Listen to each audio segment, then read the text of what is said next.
All right, we got us a little paint on after a little drying session.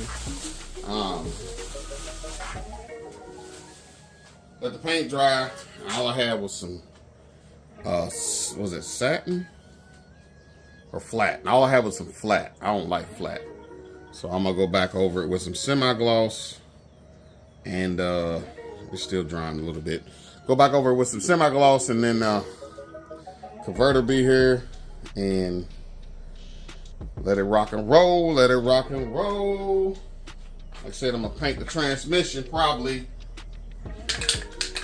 same color as the heads. We'll paint the transmission that color. Set it down in there. Not like you're gonna see the transmission, but hey, we'll paint it anyway. And then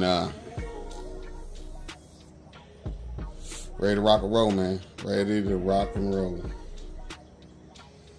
It's got true dual.